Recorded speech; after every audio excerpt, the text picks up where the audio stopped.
Hi ಎಲ್ಲರಿಗೂ ನಮಸ್ಕಾರ. ನನ್ನ ಕನಸು ಚಾನಲ್ಗೆ ಸ್ವಾಗತ. ನಾನಿವತ್ತು ಮಂಗಳೂರು ಶೈಲಿಯಲ್ಲಿ ಚಿಕನ್ ಸುಕ್ಕಗಸಿಯ ಅಥವಾ ಚಿಕನ್ ಮಸಾಲನ ಮಾಡ್ತಿದ್ದೀನಿ. ತುಂಬಾ ಈಸಿಯಾಗಿ ಸಿಂಪಲಾಗಿ ಮಾಡ್ತಿದ್ದೀನಿ. ಬನ್ನಿ ಫ್ರೆಂಡ್ಸ್, ಹೇಗೆ ಮಾಡೋದು ಅಂತೇಳಿ ನೋಡೋಣ. ಫಸ್ಟು ಒಂದು ಬಾಣಲೆಗೆ 1 ಟೇಬಲ್ ಸ್ಪೂನ್ ಆಗುವಷ್ಟು ಆಯಿಲ್ ಹಾಕ್ಕೊಳ್ತಿದ್ದೀನಿ. ಆಯಿಲ್ ಬಿಸಿ ಆದ ನಂತರ ಇಲ್ಲಿ ಒಂದು 10 ರಿಂದ 12 ಒಣ ಬ್ಯಾಡಗಿ ಮೆಣಸಿನ್ಕಾಯಿನ ತೊಗೊಂಡಿದ್ದೀನಿ. ಇದು ಕಲರಿಗೆ ಅಷ್ಟೇ, ಖಾರ ಏನೋ ಅಷ್ಟೊಂದು ಇರಲ್ಲ. ಇದನ್ನು ಚೆನ್ನಾಗಿ 2 ನಿಮಿಷಗಳ ಕಾಲ ಫ್ರೈ ಮಾಡ್ಕೊಳ್ಳೋಣ. ಈಗ ನೋಡಿ ಫ್ರೈ ಆಗಿದೆ. ಈಗ ಇದನ್ನು ಸೈಡಿಗೆ ಎತ್ತಿಡೋಣ. ನಂತರ ಅದೇ ಪಾತ್ರೆಗೆ ನಾನು 2 ಟೇಬಲ್ ಸ್ಪೂನ್ ಆಗುವಷ್ಟು ಧನಿಯಾ ಕಾಳುಗಳು, ಹಾಗೆ 1 ಟೇಬಲ್ ಸ್ಪೂನ್ ಆಗುವಷ್ಟು ಜೀರಿಗೆ, ಅರ್ಧ ಸ್ಪೂನ್ ಆಗುವಷ್ಟು ಸಾಸಿವೆ, ನಂತರ ಚಿಟಿಕೆಯಷ್ಟು ಮೆಂತ್ಯ ಹಾಗೂ ಅರ್ಧ ಸ್ಪೂನ್ ಆಗುವಷ್ಟು ಕಾಳು ಮೆಣಸು, ನಂತರ ಅರ್ಧ ಇಂಚು ಆಗುವಷ್ಟು ಚಕ್ಕೆ, ಹಾಗೆ 2 ಲವಂಗ. ನಿಮಗೇನಾದರೂ ಲವಂಗ ಫ್ಲೇವರ್ ಜಾಸ್ತಿ ಬೇಕಾದರೆ ಒಂದು 3 ರಿಂದ 4 ಹಾಕ್ಕೊಳ್ಳಿ, ಜಾಸ್ತಿ ಹಾಕ್ಕೊಳ್ಳೋಕೆ ಹೋಗಬೇಡಿ. ನಂತರ ಇದಕ್ಕೆ ಸ್ವಲ್ಪ ನಾನು ಕರಿಬೇವನ್ನ ಹಾಕ್ಕೊಳ್ತಿದ್ದೀನಿ. ನಿಮಗೇನಾದರೂ ಕರಿಬೇವು ಫ್ಲೇವರ್ ಬೇಡ ಅಂದರೆ ಕ್ವಿಟ್ ಮಾಡ್ಕೊಳ್ಬೋದು. ಕರಿಬೇವು ಹಾಕೋದ್ರಿಂದ ಸ್ವಲ್ಪ ಟೇಸ್ಟ್ ಒಂದು ಸ್ವಲ್ಪ ಡಿಫ್ರೆಂಟಾಗಿ ಬರುತ್ತೆ. ಈಗ ಇದಕ್ಕೆ ನಾನು 6 ರಿಂದ 7 ಎಸಳು ಬೆಳ್ಳುಳ್ಳಿನ ಹಾಕ್ಕೊಳ್ತಿದ್ದೀನಿ. ಬೆಳ್ಳುಳ್ಳಿ ಆ್ಯಡ್ ಮಾಡಿದ ನಂತರ ನಾವು ಇದನ್ನು ಒಂದು 2 ರಿಂದ 3 ನಿಮಿಷಗಳ ಕಾಲ ಲೋ ಫ್ಲೇಮಲ್ಲಿ ಇಟ್ಕೊಂಡು ಫ್ರೈ ಮಾಡ್ಕೊಳ್ಳೋಣ. ಈಗ ನೋಡಿ ಚೆನ್ನಾಗಿ ಫ್ರೈ ಆಗಿದೆ. ಈಗ ಇದನ್ನು ಸೈಡಿಗೆ ಎತ್ತಿಟ್ಕೊಳ್ಳೋಣ. ನಂತರ ಒಂದು ಮಿಕ್ಸಿ ಜಾರಿಗೆ ನಾವೇನು ಫ್ರೈ ಮಾಡ್ಕೊಂಡಿದ್ವಲ್ಲ ಒಣ ಬ್ಯಾಡಗಿ ಮೆಣಸಿನ್ಕಾಯಿ ಮಸಾಲ ಐಟಮ್ ಇದನ್ನೆಲ್ಲ ಹಾಕೊಳ್ಳೋಣ. ಈಗ ಮಸಾಲ ಐಟಮ್ ಎಲ್ಲ ಆ್ಯಡ್ ಮಾಡಿದ ನಂತರ ಇದಕ್ಕೆ ನಾನು ಒಂದು ಸಣ್ಣ ಲಿಂಬೆ ಗಾತ್ರದಷ್ಟು ಹುಣಸೆ ಹಣ್ಣನ್ನು ಹಾಕ್ಕೊಳ್ತಿದ್ದೀನಿ. ನಂತರ ಅರ್ಧ ಸ್ಪೂನ್ ಆಗುವಷ್ಟು ಅರಶಿನ, ಹಾಗೆ ರುಬ್ಬಗೆ ಎಷ್ಟು ಬೇಕೋ ಅಷ್ಟು ನೀರನ್ನು ಹಾಕ್ಕೊಂಡು ರುಬ್ಕೊಂಡು ಬರೋಣ. ಈಗ ಮಸಾಲ ಎಲ್ಲ ರುಬ್ಬೆ ಆದ ನಂತರ ಒಂದು ಬೇರೆ ಪಾತ್ರೆಗೆ ಹಾಕ್ಕೊಳ್ತಿದ್ದೀನಿ.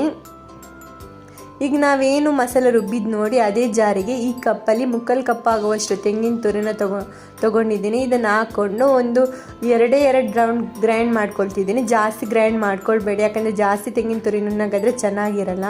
ನಂತರ ಇನ್ನೊಂದು ಸೈಡಲ್ಲಿ ಒಂದು ಬಾಣಲೆಗೆ 3 ರಿಂದ 4 ಟೇಬಲ್ ಸ್ಪೂನ್ ಆಗುವಷ್ಟು ಆಯಿಲ್ ಹಾಕ್ಕೊಳ್ತಿದ್ದೀನಿ. ಈಗ ಆಯಿಲ್ ಬಿಸಿ ಆದ ನಂತರ ಇದಕ್ಕೆ 2 ಮೀಡಿಯಮ್ ಸೈಜ್ ನೀರನ್ನು ಸಣ್ಣದಾಗಿ ಕಟ್ ಮಾಡ್ಕೊಂಡು ಹಾಕೊಳ್ಳೋಣ.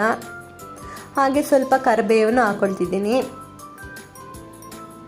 ಈಗ ನೀರುಳ್ಳಿ ಎಲ್ಲ ಸ್ವಲ್ಪ ಸಾಫ್ಟ್ ಆಗಬೇಕು, ಅಲ್ಲಿ ತನಕ ಫ್ರೈ ಮಾಡ್ಕೊಳ್ಳೋಣ. ಒಂದು 1 ನಿಮಿಷ ಫ್ರೈ ಮಾಡಿಕೊಂಡ್ರೆ ಸಾಕು. ಇಲ್ಲಿ ನೋಡಿ ನೀರುಳ್ಳಿ ಸಾಫ್ಟ್ ಆಗಿದೆ. ಈಗ ನಾವು ಇದಕ್ಕೆ 1 kg ಆಗುವಷ್ಟು ಚಿಕನ್ ತೊಗೊಂಡಿದ್ದೀನಿ. ಚೆನ್ನಾಗಿ ತೊಳೆದುಕೊಂಡು ತೊಗೊಂಡಿದ್ದೀನಿ. ಈಗ ಇದನ್ನು ಆ್ಯಡ್ ಮಾಡ್ಕೊಳ್ಳೋಣ. ಈಗ ನಾವು ಚಿಕನಿಗೆ ಎಷ್ಟು ಬೇಕೋ ಅಷ್ಟು ಉಪ್ಪು ಹಾಕ್ಕೊಳ್ತಿದ್ದೀನಿ. ರುಚಿಗೆ ತಕ್ಕಷ್ಟು ಉಪ್ಪು, ಹಾಗೆ ಅರ್ಧ ಸ್ಪೂನ್ ಆಗುವಷ್ಟು ಅರಶಿನ ಇದೆಲ್ಲ ಹಾಕಿದ ನಂತರ ಒಂದು 10 ನಿಮಿಷಗಳ ಕಾಲ ಚಿಕನ್ನ ಬೇಯಕ್ಕೆ ಬಿಡೋಣ. ಅಂದರೆ ಒಂದು 3/4% ಬೆಂದರೆ ಸಾಕು. ಈಗ ಚೆನ್ನಾಗಿ ಒಂದು ಸಲ ಮಿಕ್ಸ್ ಮಾಡ್ಕೊಳ್ತಿದ್ದೀನಿ. ಮಿಕ್ಸ್ ಮಾಡ್ಕೊಂಡು ಒಂದು 10 ನಿಮಿಷಗಳ ಕಾಲ ಬೇಯಕ್ಕೆ ಬಿಡ್ತಿದ್ದೀನಿ. ಈಗ ನೋಡಿ 10 ನಿಮಿಷ ಆಗಿದೆ. ಚಿಕನ್ ಒಂದು 3/4% ಬೆಂದಿದೆ. ಈಗ ನಾವೇನು ರುಬ್ಕೊಂಡಿದ್ವಲ್ಲ ಆ ಮಸಾಲೆನ ಹಾಕೊಳ್ಳೋಣ. ಈಗ ಮಸಾಲೆ ಹಾಕಿದ ನಂತರ ಇದಕ್ಕೆ ನೀರು ಹಾಕ್ಕೊಳ್ಬಾರ್ದು, ಯಾಕಂದರೆ ಚಿಕನ್ ನೀರು ಬಿಡುತ್ತೆ. ಈಗ ಒಂದು ಸಲ ಮಿಕ್ಸ್ ಮಾಡ್ಕೊಳ್ಳೋಣ. ಮಿಕ್ಸ್ ಮಾಡಿದ ನಂತರ ಇದನ್ನು ಒಂದು 2 ರಿಂದ 3 ನಿಮಿಷಗಳ ಕಾಲ ಕುದಿ ಬರೋಕ್ಕೆ ಬಿಡಬೇಕು, ಆವಾಗಲೇ ಟೇಸ್ಟ್ ಚೆನ್ನಾಗಿರುತ್ತೆ. ಈಗ ಇದಕ್ಕೆ ರುಚಿಗೆ ತಕ್ಕಷ್ಟು ಉಪ್ಪು ಹಾಕ್ಕೊಳ್ತಿದ್ವಿ. ನಾವು ಉಪ್ಪು ನೋಡ್ಕೊಂಡು ಹಾಕ್ಕೊಳ್ಬೇಕು, ಯಾಕಂದರೆ ನಾವು ಆವಾಗಲೇ ಚಿಕನ್ ಬೇಯೋಕ್ಕೆ ಉಪ್ಪು ಹಾಕ್ಕೊಂಡಿದ್ದೀವಿ. ಅದಕ್ಕೋಸ್ಕರ ಉಪ್ಪು ಸ್ವಲ್ಪ ನೋಡ್ಕೊಂಡು ಹಾಕ್ಕೊಳ್ಳಿ. ಇಲ್ಲಿ ನೀರು ಆ್ಯಡ್ ಮಾಡ್ಕೊಳ್ಬೇಡಿ.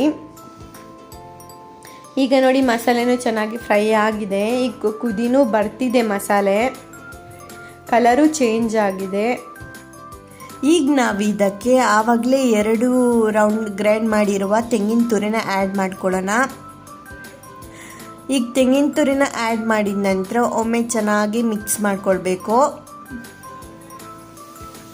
ಚೆನ್ನಾಗಿ ಮಿಕ್ಸ್ ಮಾಡಿಕೊಂಡು ಚೆನ್ನಾಗಿ ಗ್ರೇವಿ ಕುದಿ ಬರಬೇಕು. ಆವಾಗಲೇ ನಾವು ಎಷ್ಟು ಗ್ರೇವಿನ ಕುದಿ ಬರಿಸ್ತೀವಿ ನೋಡಿ ಆವಾಗಲೇ ಟೇಸ್ಟು ಚೆನ್ನಾಗಿರುತ್ತೆ. ನೀರು ದೋಸೆಗೆ ಇಡ್ಲಿಗೆ ತುಂಬಾ ಕಾಂಬಿನೇಷನ್ ಚೆನ್ನಾಗಿರುತ್ತೆ.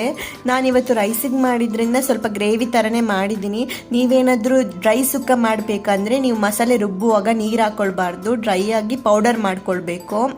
ಈಗ ನೋಡಿ ಫೈನಲ್ ಆಗಿ ನಮ್ಮ ಸುಕ್ಕ ರೆಡಿಯಾಗಿದೆ. ಈಗ ನಾವು ಇದಕ್ಕೆ ಸ್ವಲ್ಪ ಕೊತ್ತಂಬರಿ ಸೊಪ್ಪು ಹಾಕ್ಕೊಳ್ತಿದ್ದೀನಿ. ನೋಡಿದ್ರಲ್ಲ ಫ್ರೆಂಡ್ಸ್, ತುಂಬಾ ಈಸಿಯಾಗಿ ಸಿಂಪಲ್ಲಾಗಿ ಟೇಸ್ಟಿಯಾಗಿ ಮಾಡ್ಬೋದಂತ ಮಂಗಳೂರು ಶೈಲಿಯಲ್ಲಿ ಚಿಕನ್ ಸುಕ್ಕ ಗಸಿ ಅಥವಾ ಚಿಕನ್ ಮಸಾಲಾನ ತುಂಬ ಈಸಿಯಾಗಿ ಮಾಡಿದ್ದೀನಿ. ನನ್ನ ವಿಡಿಯೋ ಇಷ್ಟ ಆದರೆ ಪ್ಲೀಸ್ ಲೈಕ್ ಮಾಡಿ, ಸಬ್ಸ್ಕ್ರೈಬ್ ಮಾಡಿ, ಕಮೆಂಟ್ ಮಾಡಿ, ಶೇರ್ ಮಾಡಿ. ಮುಂದಿನ ಹೊಸ ರೆಸಿಪಿಯೊಂದಿಗೆ ನೆಕ್ಸ್ಟ್ ವಿಡಿಯೋದಲ್ಲಿ ಸಿಗೋಣ. ಧನ್ಯವಾದಗಳು.